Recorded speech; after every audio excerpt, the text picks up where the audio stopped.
A reforma da Previdência prejudica todos os trabalhadores. São necessários 49 anos de contribuição para a aposentadoria integral. Para se aposentar desta forma aos 65 anos, o trabalhador deve contribuir desde os 16. Um professor conclui seu curso aos 21 anos. Só obterá o valor integral com 70 anos no mínimo. O valor do benefício será menor, 51% da média de todas as contribuições, mais 1% por ano trabalhado. Não haverá mais aposentadoria especial para professores. Como darão aulas em idade avançada? E mais, a reforma iguala a idade mínima de homens e mulheres para a aposentadoria. A previdência complementar ligada aos bancos será favorecida. Professores, participem da luta contra essa reforma e também para o reajuste salarial, jornada do piso e demais reivindicações. Assembleia com paralisação dia 8 de março, 14h30, Vão Livre do MASP. Comunicado de responsabilidade da PUESP. Os professores e professoras da Rede Oficial de Ensino de São Paulo têm motivos de sobra para continuarem mobilizados. Suas reivindicações são ignoradas pelos sucessivos governos estaduais e, ao mesmo tempo, novas medidas são colocadas em prática de forma autoritária, sem diálogo com os interessados. O resultado é trágico para alunos, pais, professores, para toda a comunidade escolar. As péssimas condições de trabalho, o salário defasado, que obriga os docentes a darem muitas aulas em mais de uma escola para sobreviverem, as classes superlotadas, muitas vezes com falta de material didático. Tudo isso faz com que os jovens se sintam desestimulados a seguir a carreira do magistério e alguns dos que estão nas salas de aulas, doentes e insatisfeitos, estão tendo que abandonar a carreira.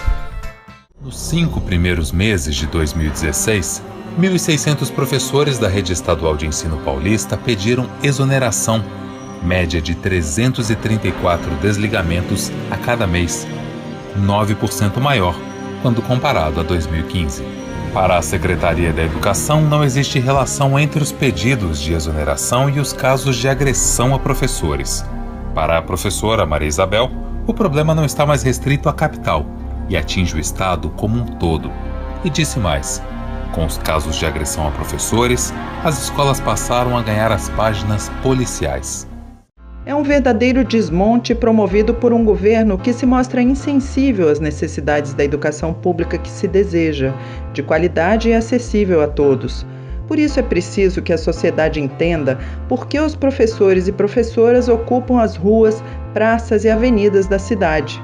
É para se fazerem ouvir, para mostrar que as verdadeiras condições das nossas escolas públicas são muito diferentes das exibidas nas propagandas governamentais. O Senado aprovou na noite do último dia 8 de fevereiro a medida provisória que reforma o ensino médio. Logo na manhã seguinte, a PUESP se manifestou contrária à reforma por meio de medida provisória, sem um amplo debate com a sociedade.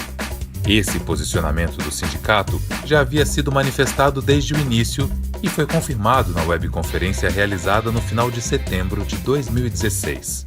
Não tem por que ser medida provisória, porque é papel do Conselho Nacional de Educação regular as diretrizes curriculares nacionais. Aliás, tem uma em vigor, que é a Diretrizes Curriculares Nacionais para o Ensino Médio, que é brilhante, né? É brilhante, houve um amplo debate, isso foi tudo desconsiderado. A medida é tão ruim que fica até difícil você emendar. Embora existam já mais de 500 emendas protocoladas lá no Senado. Ao mesmo tempo, também lá no Senado, tem mais de 52 mil manifestações contra, e apenas 2 mil e poucas favoráveis. Não só ela, mas aquele projeto que também está passando pelo Congresso Nacional, que é a Escola Sem Partido, são 2 projetos que muito dialogam sobre o sucateamento e a privatização do ensino médio. Quando você retira da grade disciplinas como artes, filosofia, sociologia, educação física, você prejudica a formação deste cidadão. O MEC tem divulgado que artes, educação física, sociologia e filosofia são obrigatórias na educação básica. Mas é preciso atenção, pois no projeto aprovado, elas contam como estudos e práticas a serem definidas na Base Nacional Curricular Comum e não como disciplinas como está atualmente, na Lei de Diretrizes e Bases da Educação Nacional. Com um ardiloso jogo de palavras, o governo quer encobrir o fato de estar apagando uma grande conquista dos educadores. Certamente essa educação que queremos não é uma educação que discrimina conhecimento, discrimina filosofia, história, arte e educação física. Nós queremos uma educação de todos, para todos.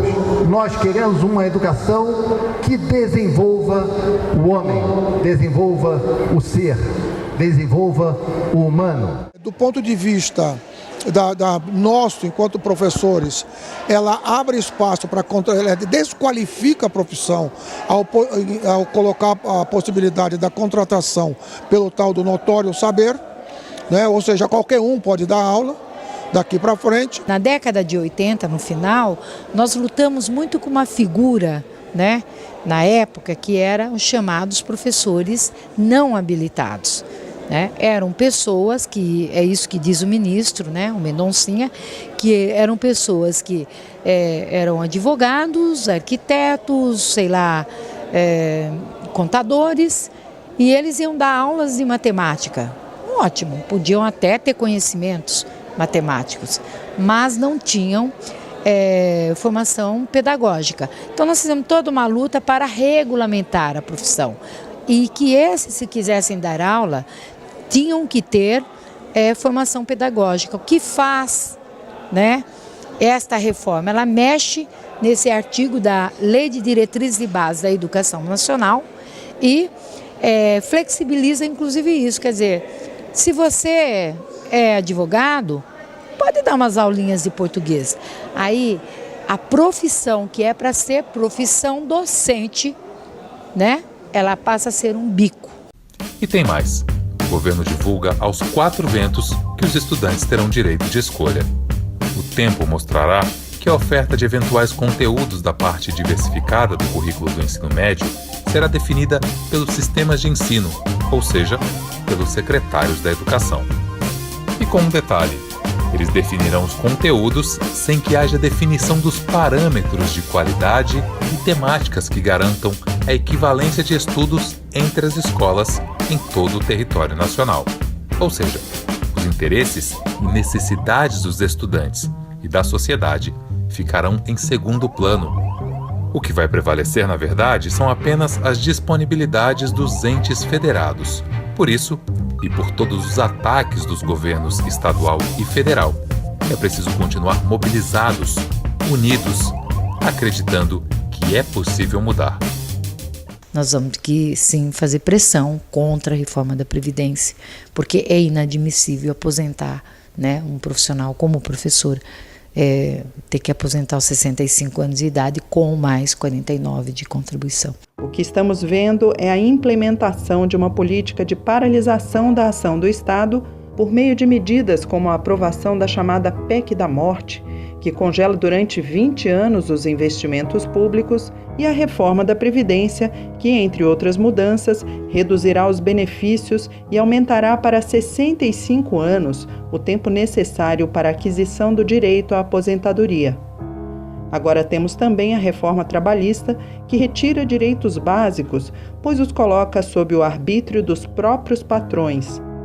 As consequências serão desastrosas: encolhimento e paralisação da economia, mais desemprego, serviços públicos escassos e precarizados que provocarão miséria entre os mais pobres e derrubarão a classe média, que ascendeu durante os governos Lula e Dilma, para as camadas mais desfavorecidas. Somente os ricos e muito ricos sairão ganhando, pois nunca perdem.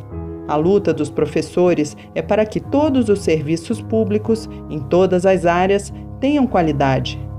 A luta é para que a educação pública seja inclusiva, de qualidade e com acesso garantido a toda a população.